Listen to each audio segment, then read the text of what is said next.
información solo aquí en Exitosa. Te escucha por Exitosa, la voz de las madres del país.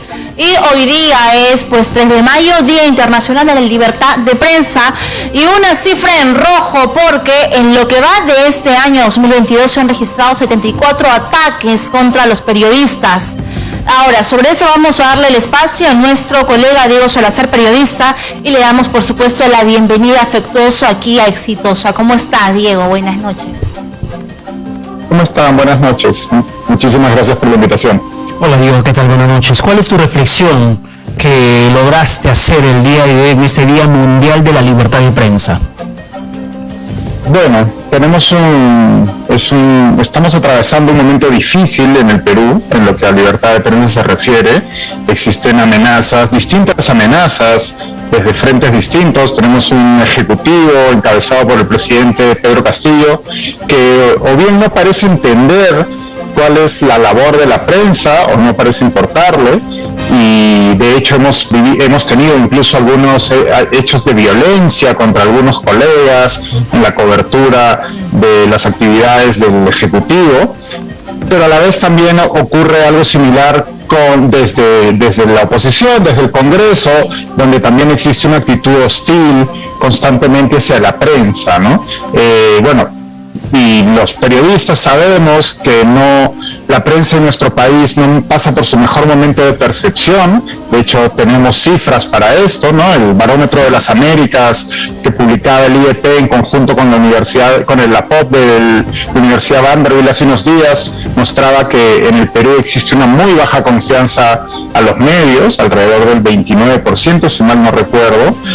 Y pues es un día para la reflexión, es un día para que los periodistas también reflexionemos acerca de cuáles son las razones que llevan a que una parte de la ciudadanía, una parte importante de la ciudadanía no confíe en nuestro trabajo, y también para lanzar advertencias al gobierno y a otros actores políticos para que se respete el trabajo de los periodistas en el Perú, que es importantísimo, ¿no? Así es. ¿Y cuál crees tú que son, digamos, estas consecuencias de esta baja aprobación de la prensa? Ahora, sin ir con las encuestas, yo creo que cuando nos ponemos, digamos, a revisar las redes sociales o las llamadas, la gente siempre tiene a flor de piel, ¿no? A flor de boca esta palabra mermeleros. ¿Cuál crees tú que fue el detonante para que la gente diga, esta prensa a mí no me representa?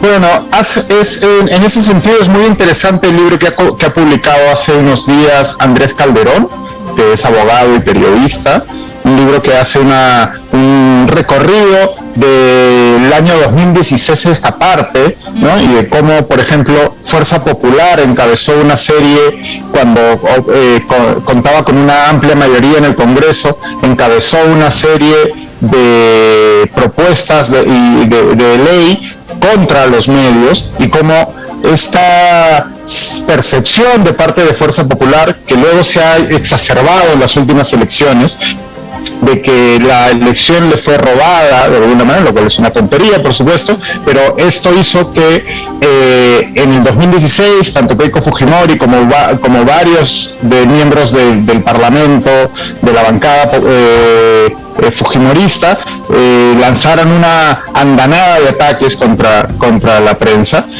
Por supuesto, la prensa tiene cierta responsabilidad. Los medios y los periodistas debemos ser muy autocríticos, debemos hacer a un lado este malentendido espíritu de cuerpo, ¿no? En donde no nos permitimos criticar la labor de otros colegas cuando hacen mal, cuando no cumplen con los más mínimos estándares periodísticos. Yo creo que esa es una de las razones también por las que la audiencia no termina de confiar en nosotros, o más bien por la que la confianza sigue cayendo, ¿no? Porque no se nos percibe como honestos y no se nos percibe como autocríticos. Creo que eso es fundamental hoy en día. Claro, y en ese sentido, Diego, ¿tú has percibido algún punto de repente de una actitud de libertinaje periodístico en la información propalada? Porque no toda información difundida termina siendo noticia fundamentada, eso está bastante claro. ¿Has percibido ese escenario en esos tiempos también de conflictividad política en la que la prensa tiene mucho que ver en el manejo de la información?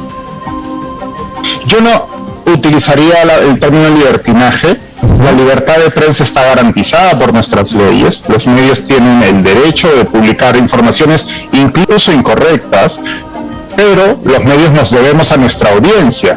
Una cosa es, digamos, lo que podríamos enmarcar en un enclave legal, ¿no? Y existen además también herramientas para perseguir publicaciones que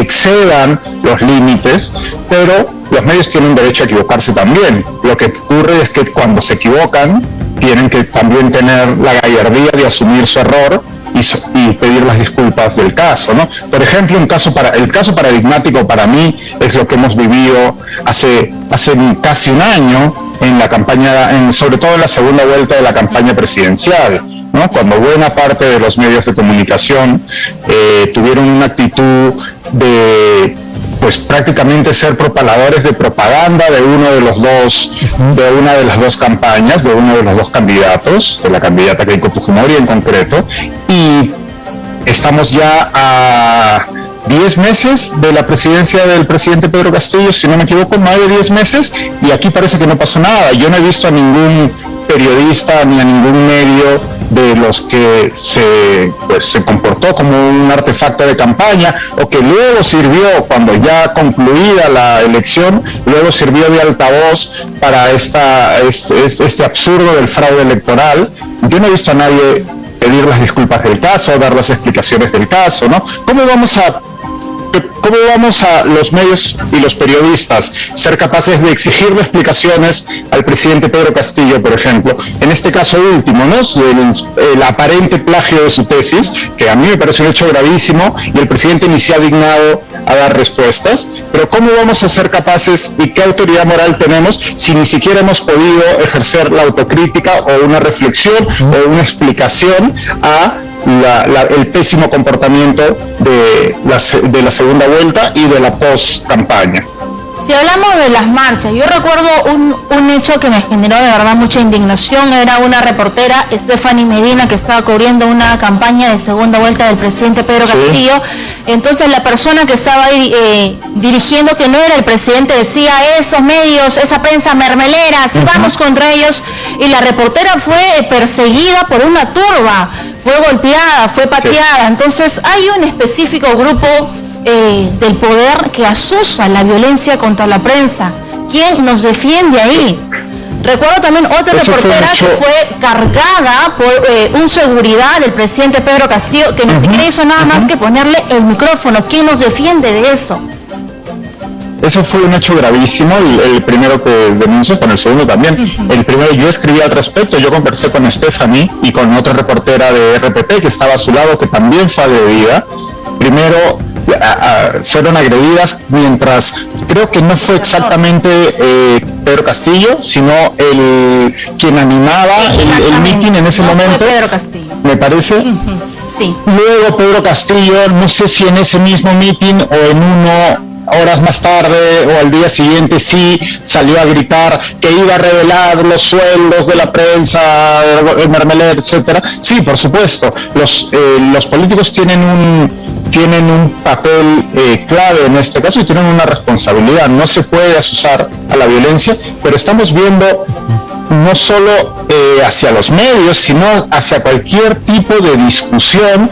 Se está generando una corriente de violencia que se está exacerbando y que está escalando de una forma muy rápida. Lo hemos visto la semana pasada, sin ir más lejos, en la presentación del libro Populistas de Carlos Meléndez, en donde una turba pues no sabría cómo calificarlos, la verdad. Una turba se apareció a la puerta de la librería El Virrey y estuvieron acosando a las personas que ingresaban y que salían. Por supuesto, todo el mundo tiene derecho a la legítima protesta, pero intentar disturbar una presentación de un libro, intentar prohibirle a una persona sea quien sea, en este caso se trataba de Vladimir Cerrón, con quien por supuesto yo soy extremadamente crítico, pero estamos hablando de una persona que está yendo a expresar sus ideas, ¿no? Y que haya una turba lanzando piedras, lanzando tomates o lo que haya sido, pues a mí me parece que no somos conscientes de la manera en que está escalando la violencia en la discusión pública en nuestro país, y esto en algún momento puede tener consecuencias de las que nos vamos a arrepentir. Ahora, pero Diego, ¿y tú consideras que también el Ejecutivo en parte es responsable de esa situación de la precaria seguridad que tiene la prensa en la vía pública cuando ejerce su labor? Por ejemplo, citando mucho a Aníbal Torres, el presidente del Consejo de Ministros, que no hay intervención pública que él haga sin antes mencionar a la prensa como responsable de la crisis política que atraviesa el gobierno. Y lo hace en cada consejo descentralizado de ministros, lo hace en varias regiones. Lejos de atender la problemática de esa región, primero se despacha con su discurso contra la oposición y contra la prensa, culpándola de la crisis política del gobierno del presidente Pedro Castillo. ¿Se abona con ese discurso a esta situación delicada en la que atraviesan quienes trabajamos en periodismo, o crees tú solamente que es una respuesta política que hace el gobierno frente a críticas de los medios de comunicación? No, está claro que el gobierno tiene un discurso de generar conflicto y de generar tensión contra los medios de comunicación. Sabe que además es un discurso que le genera réditos, porque en efecto la prensa, como bien sabemos, no es extremadamente popular en el país, de la misma forma que tampoco lo es el Ejecutivo, ¿no?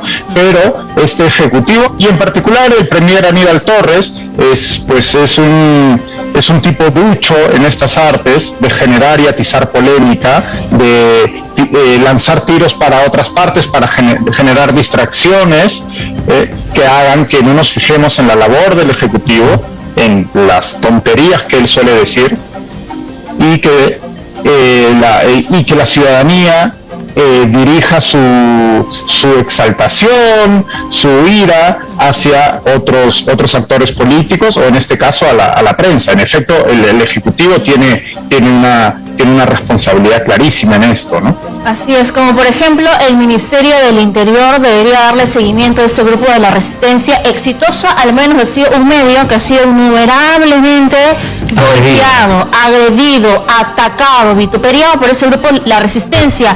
Están organizados, sí, tienen un plan, van a la casa de los periodistas, de los políticos, a cualquier evento, y supuestamente había una investigación contra ellos, pero continúan todavía haciendo ese disturbio. Pero yo quería seguir con esta pregunta. Yo estaba buscando por el Twitter Prensa Basura. Yo pensé que era algo solamente del país, tú que has escrito para otros medios internacionales. Es un fenómeno mundial, Diego, porque lo he visto en Chile, que ahora están en una tensión política. Lo he visto en México también. Todos los presidentes están apuntando a ir contra la prensa, porque claro, la prensa señala lo que ellos hacen. ¿Qué está pasando en América Latina y en el mundo con la prensa? Sí, sin duda es parte de una estrategia populista de una serie de líderes, no solo en la región, en distintos lugares del mundo, en donde se intenta distraer la atención y se intenta generar un enemigo pues que es fácil de generar, porque de nuevo en muchos lugares los medios de comunicación atraviesan por una crisis de credibilidad. En cierta medida una crisis de credibilidad de la que los propios medios y periodistas somos responsables por las razones que exponía antes, por la falta de autocrítica, pero pues hay líderes políticos, muchos de ellos de carácter populista, algunos con aspiraciones autoritarias, que entienden esta confrontación diaria con la prensa, que entienden poner un dedo acusador hacia los medios como una manera de generar réditos políticos, ¿no? Lo cual es una responsabilidad tremenda. Mencionabas el caso de México con el presidente López Obrador, el país donde yo vivo.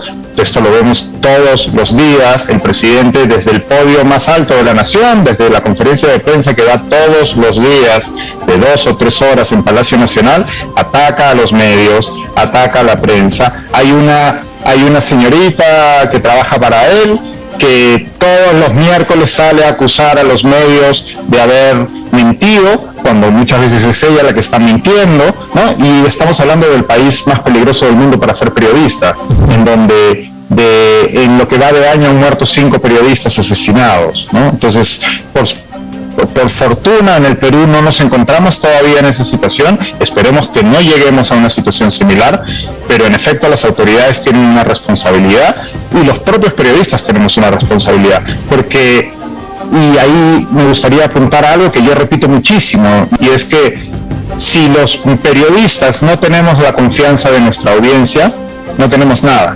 Esa es nuestra única moneda de cambio. Entonces tenemos que ser muy autocríticos, tenemos que reflexionar mucho al respecto, porque en efecto existen actores políticos interesados en que la prensa sea atacada, por ahora verbalmente, ojalá que esto no pase a mayores, pero a la vez los periodistas tenemos que ganarnos la confianza de la ciudadanía, porque tenemos que demostrarle a la ciudadanía que es importante el control que ejercemos sobre el poder, porque si no ejercemos eso, estamos dejando de lado uno de los principales pilares de una democracia. Bien. Y la nuestra no se encuentra en muy buena salud, no se puede permitir perder un pilar tampoco. Bien, Diego Salazar, muchas gracias por la comunicación alcanzada en el marco de este Día Mundial de la Libertad de Prensa.